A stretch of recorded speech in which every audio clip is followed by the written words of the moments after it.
अमावस्या के दिन से स्वामी अविमुक्तेश्वरानंद और प्रशासन के बीच में जो चल रहा विवाद वो अभी भी जारी है। इस वक्त हम स्वामी अविमुक्तेश्वरानंद के पास मौजूद है और आप देख सकते हैं अभी भी वो अपने शिविर के बाहर जो है पालकी पे बैठे हुए हैं।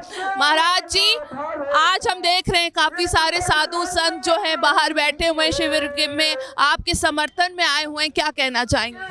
देखिए, हमारे समर्थन में क्या कहें उनको, वो अपनी पीड़ा को दूर करने के लिए प्रयास कर रहे हैं। इस घटना से जो पीड़ा उनके हृदय में उत्पन्न हुई है उसको इसी तरह से वो दूर करने का प्रयास कर रहे हैं। हाल ही में हुई घटना जहां पे नारेबाजी करी गई थी शिविर के बाहर, आई लव बुलडोजर बाबा, उसको किस तरीके से देख रहे हैं आप?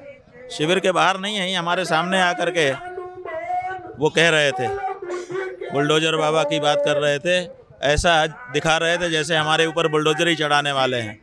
लेकिन ऐसी चीज़ों से हम लोग डरने वाले नहीं हैं और जो अन्याय अत्याचार हुआ है उसके विरुद्ध प्रतिकार की आवाज़ निश्चित रूप से उठाते रहेंगे, डर भय से भागने वाले नहीं।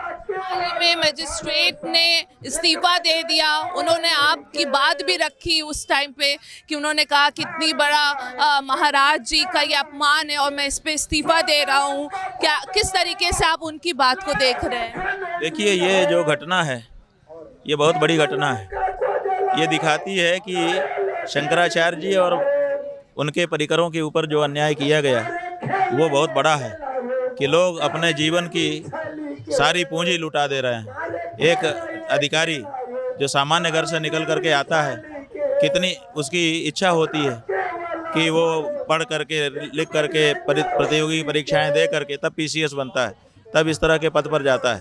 आज उसने अपने पूरी जीवन की सारी कमाई लुटा दी केवल इसलिए कि अत्याचार है, अन्याय है, अत्याचारी अन्यायी के साथ हम नहीं काम करेंगे। बहुत बड़ा संदेश उनके त्यागपत्र ने दिया है।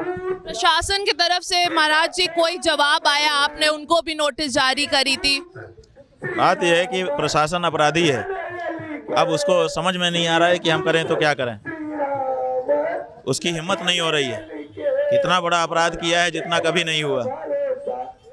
ये इतिहास में पहली बार इतना बड़ा अन्याय अत्याचार धर्म क्षेत्र में हुआ है, तो प्रशासन क्या करेगा? और प्रशासन स्वतंत्र नहीं होता है। जो अधिकारी यहाँ पर कर रहे थे दबे छुपे, उनकी तरफ से बात आ रही है कि हमको तो जो निर्देश था वही हम कर रहे थे। इसलिए निर्देश देने वाला जब तक उनको निर्देश नहीं करेगा वो कुछ कर भी नहीं सकते हैं, उनके हाथ बंधे हुए होते हैं। इसलिए ये तो मुखिया को ही सोचना है कि वो क्या चाहता है, जनता में क्या संदेश भेजना चाहता है।